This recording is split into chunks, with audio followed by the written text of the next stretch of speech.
Welcome to Helping Hands. This is where we celebrate the people and organisations who make the world a better place.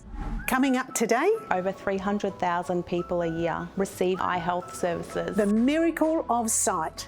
In young people, what they're looking for in a mentor or a hero or a role model is someone who has what they want. The panel talk about heroes and role models, and we invite you to connect at helpinghands.tv. Over the past 10 years, Christian Blind Mission have given the miracle of sight to over 300,000 people around the world, working with international partners in developing countries and connecting with us here in Australia. CBM enables the 12-minute surgeries to take place, restoring sight for the individuals and creating a positive ripple effect that is felt among their families and in their communities for generations.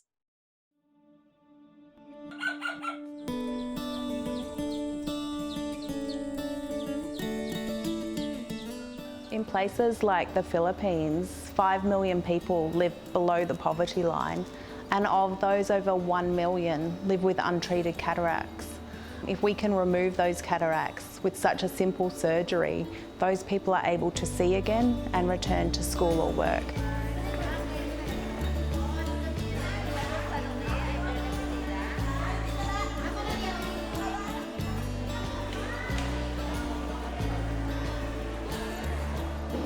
Cataract can be caused by a number of things. It can be caused by injury to the eye. It can be a genetic condition that people are born with, in particular children, or it can be caused by inflammation in the eye. But in all cases, it causes the clouding of the lens and the vision to deteriorate. If cataracts aren't removed, particularly in children, they cause lifelong damage and blindness. So we need to get to children in particular as quickly as possible.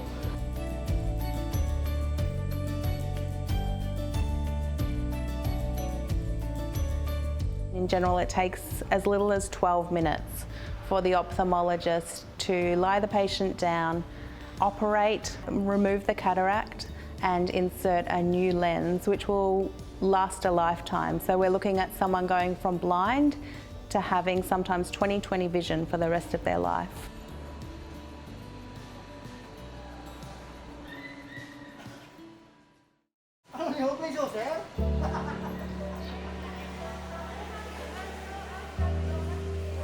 We travelled to the Philippines in December of 2022 with a team.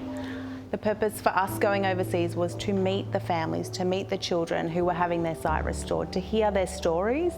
And thanks to the giving of Australians, we're going to have their sight restored for free. We do cataract surgeries all around the Philippines, and we usually do as a team. For me, it's an opportunity to be of service to the people. There are only few of us are doing free cataract surgeries in the Philippines, and I'm one of them, and I'm thankful for CBM. Thank you, Guido. You're welcome. Dr. Rajan in the Philippines has set the record for how many cataract surgeries has been done in a day. He can do up to like 100 patients in a day, and you'll see them lined up and you'll think, how can one person operate on this many people? But he has such a heart for the poor, and he knows that many of these people will never get this opportunity again.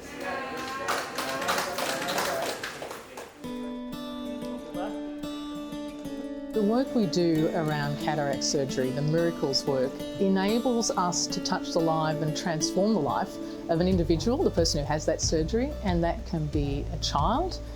And I've known of young mothers who have that surgery and see their children for the first time. And they might be people who've never been able to work before.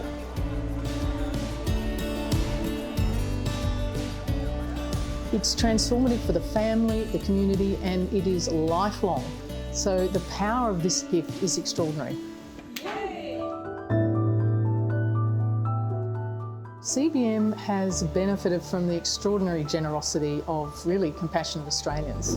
We have more than 70% of our income coming from average individual Australian community members. I often talk about our work as a movement of the heart. CBM is really a bridge for Australians to make a difference in the world, ending the cycle of poverty and disability. 89.9 The Light, it is Miracles Day with CBM. You get to change a life. You get to change someone's entire existence on this planet. When I started going overseas and actually seeing the tangible difference and seeing those moments of people getting their sight back, they have been the most impacting moments in my life. I met a young mum called Manmaya, and I watched the moment where she had her patches removed, where she could see her 2 daughters for the first time. I sobbed hysterically to the point where she was consoling me. When you see a miracle in the flesh, you're forever changed. For just $33, it is the cost of a couple of coffees and a cake on the weekend with a girlfriend, or a movie ticket and a bit of popcorn. You can change someone's entire life. You can give them their whole life back and more.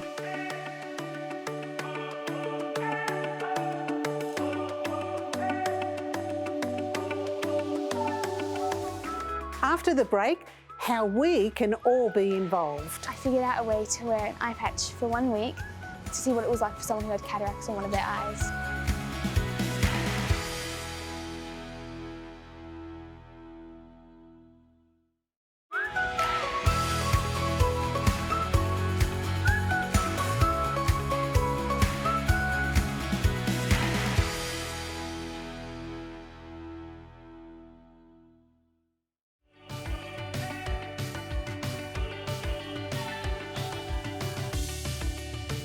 I love the saying, you can't change the world, but you can change the world for one person. And so that's worth it, right? This is my favourite charity. I have gone around the world with these guys and I've seen the work they've done firsthand. It is extraordinary.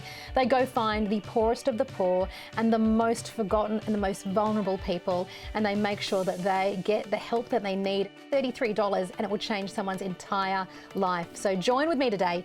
Give a miracle. This is what we are here for. This is what life is all about. When you sit there opposite a little 3-year-old and see him get his sight back, and know that he can go to school, and know that that means he'll be educated, which means in turn he can get a job, which means he can feed himself and get married and then feed his children. When you see the repercussions that has for $33, you can give your best gift, maybe 1 operation, maybe 10. It's up to you. How many lives do you want to change? Let's get busy doing some really great work together. We can change the world. We can change the And we world. do have folk who also do amazing creative fundraising activities. So we've had the benefit of Katie working with the team and doing her own fundraiser. We had a young man called Curtis last year who did cleaning of wheelie bins and donated all that money to CBM because these young kids care. They want to see the world change and they're part of making the change happen. I was watching TV when I was getting ready in the morning, and there was a boy named Curtis. He was cleaning out rubbish bins to raise money for Miracles Day, and I was really curious about this, so I asked Mum. We checked out the website, and I wanted to find ways that I could be involved with CBM, and so I figured out a way to wear an eye patch for 1 week to see what it was like for someone who had cataracts on one of their eyes. When I first put the eye patch on, it felt really weird because it was like really dark in that space, and then I had to focus really hard while playing games with my friends. It's like quite challenging. With my eye patch on, I can see up to here. And with it off, I can see all the way up here. It's like cutting off half my vision. And when crossing the road, I had to turn my head all the way back just to see the cars. But like I have to actually turn my body to be able to see, and it's quite challenging.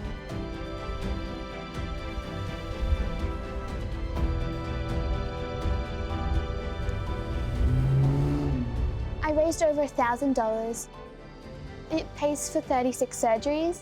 I hope that they are able to live their life to the fullest now that they're able to see out of their eye again. Every contribution counts, and initiatives like Katie's are just so welcome because it speaks to so many different people and inspires others in a way that is really incredibly powerful. CBM has been working across the world in eye health for now 115 years. In Nepal, we started with sending 1 ophthalmologist who was operating out of a mud hut. And today we're seeing over 300,000 people a year receiving eye health services through the work of CBM and its partners. The most encouraging for me are those patients who are really poor and who have been blind for quite some time, like 5 to 10 years. And once you open their eyes, they're so happy, they cry out. And this gives me the encouragement to do.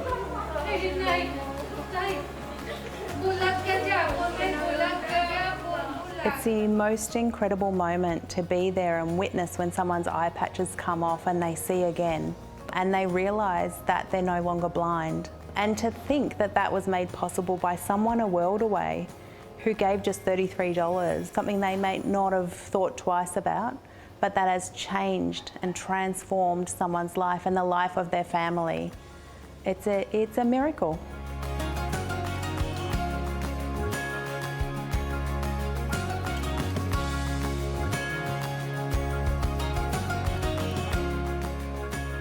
It's been an incredible day of surgeries, and I would like to thank each and every one of you who have donated to give one of these people the miracle of sight. Thank you so very much.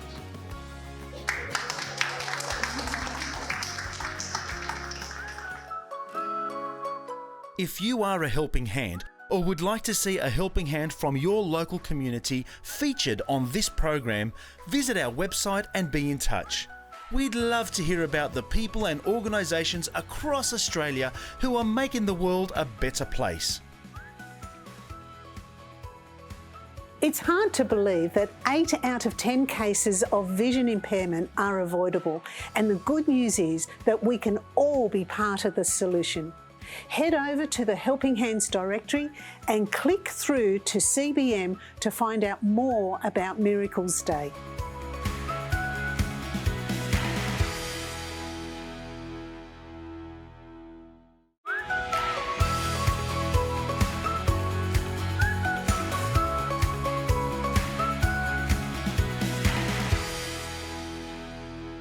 Welcome back to Helping Hands. This is where we recognise the positive contributions of people across Australia who make the world a better place. As we move throughout the various stages of life, we all look up to people who have gone before us or who set examples for us to follow.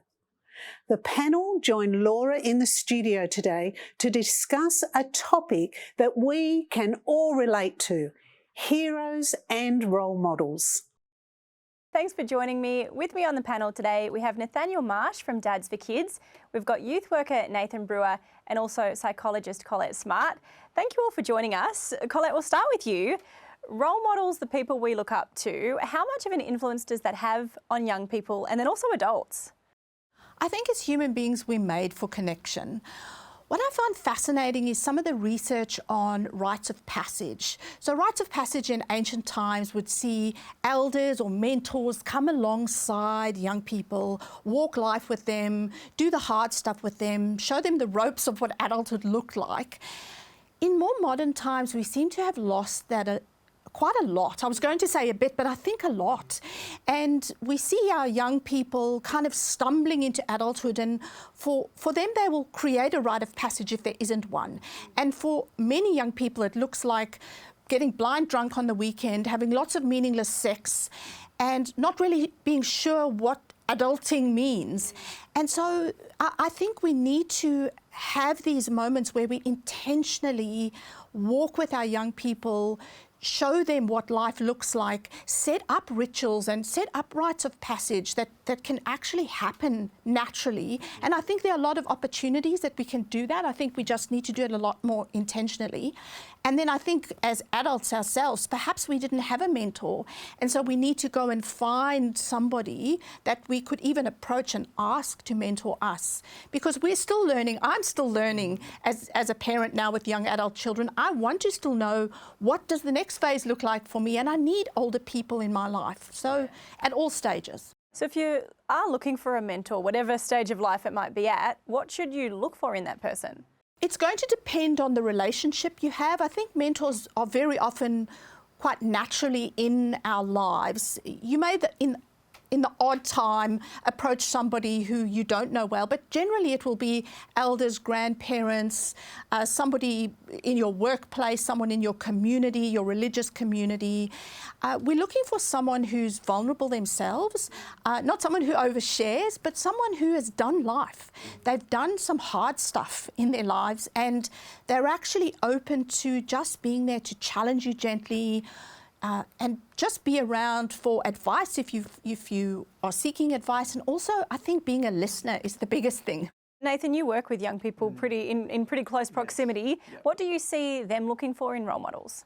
In building off Colette, I think we have made the mistake as a culture of writing off the older generation, and so we've got so much wisdom and they've been through everything that we're about to go through, and so to write them off and to not consult them is a massive mistake. But what we do see in young people, what they're looking for in a mentor or a hero or a role model is someone who has what they want. And so you go to celebrities, you go to social media because they've got the status, they've got the wealth, they've got the influence and the popularity that perhaps you want. And so from a distance, they're looking for someone who has what I want. And so for me, I remember being a sport nut and particularly into tennis.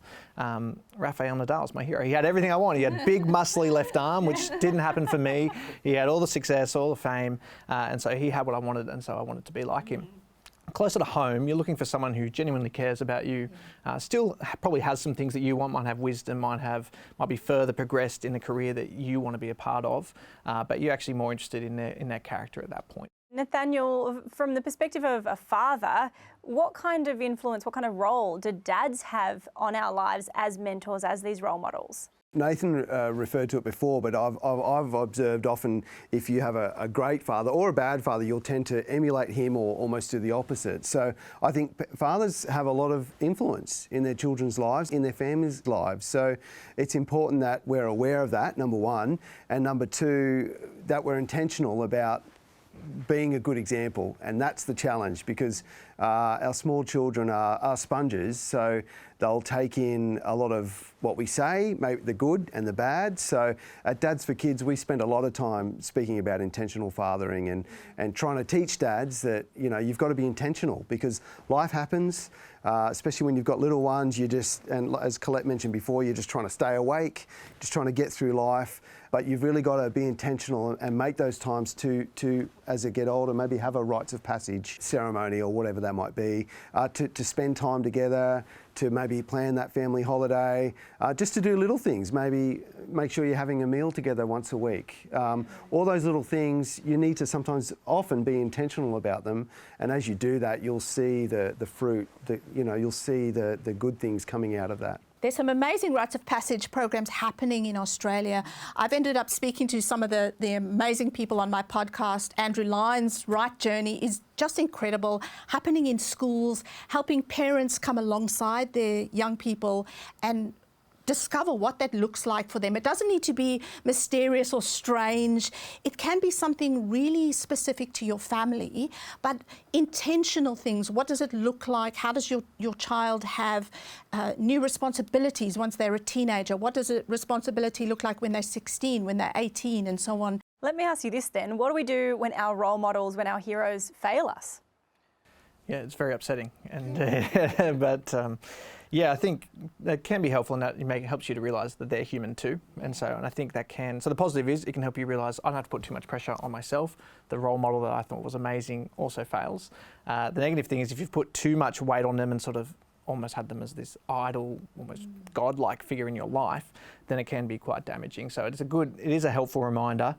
Respect and admire your heroes, but also be aware they will stumble and let you down. And I think that's a good point for having more than one person in your life. It's important to not put all your weight on somebody, on one body. We need to be connecting with lots of other people in our lives and also giving ourselves, not just taking. Some great thoughts shared today. Thank you all so much for joining us, and thank you for watching. If there's a topic that you'd like to see discussed on Helping Hands, visit our website and be in touch. We love talking about the things that make the world a better place. The extended conversation is on our website, and we'll post it on our social media channels throughout the week. Let us know what you think about this topic and join the conversation.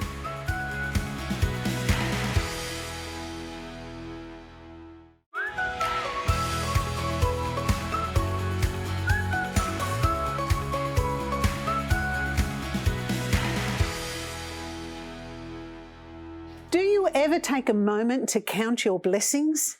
In our busy and hurried lives, it can sometimes be easy to overlook the many privileges that we live with every day. When we look at the work of organisations like CBM and consider the people who we look up to, it becomes easier to see the good things around us. I'd like to encourage you to live a life of gratitude. Look at ways that you can support someone less fortunate than you and be the type of person that you'd like to have in your community. Let us know about the helping hands in your local community at helpinghands.tv.